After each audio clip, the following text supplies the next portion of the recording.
As promised, Chain Reaction Television will be bringing you a variety of cycling content, so on a fine late April day, the CRTV crew attended the kickoff to the 2011 Ontario Cup Downhill Mountain Bike Series, where about 200 riders took the plunge at the Kelso Conservation Area near Milton.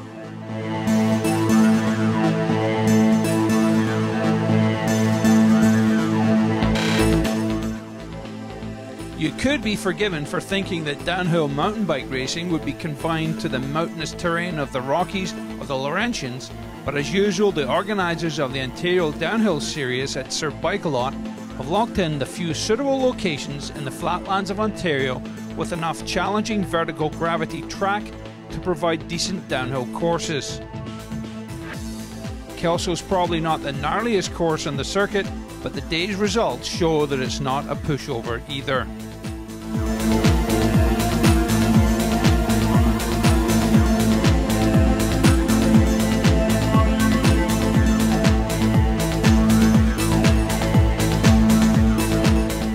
Unlike road and cross-country bicycle racing, where riders sometimes have hours to gain advantage over their rivals, a downhillers race is a fast-paced, frantic burst of energy that could last less than 90 seconds.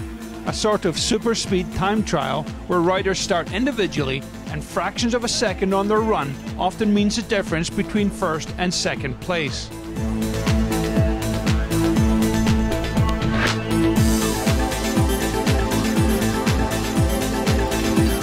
The fastest time in today's racing was pulled off by Sydney Snodgrass of Lapierre, Canada, with an impressive 1 minute 13.3 second run in the men's elite, with second place going to Rob Fraser of Primary SRAM Trek with only an incredible 0.2 of a second difference.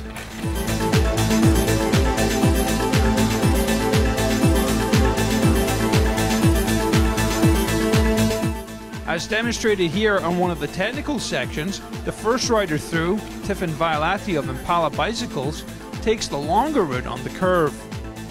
The second rider, Jeff Falls of Silent Norco Racing, takes the shorter route over the rock drop-off, but the third rider, Rob Fraser, makes a risky flying maneuver, cutting fractions of a second off a run that earned him second place in the men's elite.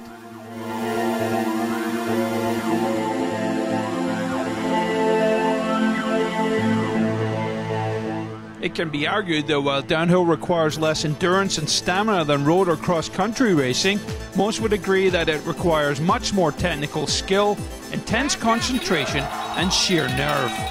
Here, in a rocky technical section which includes a steep drop-off, riders put their skills on show in an effort to gain those precious fractions of a second. Some riders chose the longer, least technical route, while others took the centre route, which was more technical but still longer than the most direct route, which included the steep drop-off. All of the elite riders and many of the faster riders of the day chose the more direct technical route, with impressive displays of bike handling skills.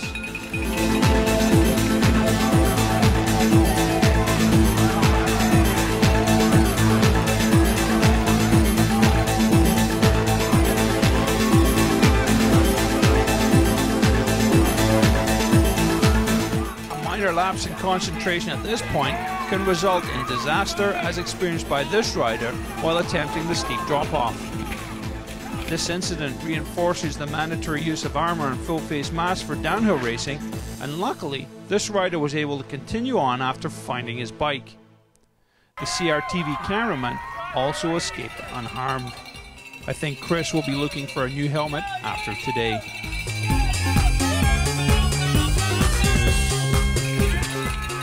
All in all, it appeared a good day was had by all categories and all ages. Well done to the riders and the folks at Sirbikealot. We hope you've enjoyed this report from the Ontario downhill scene. Stay tuned to CRTV for more reports on cycling events from around the country.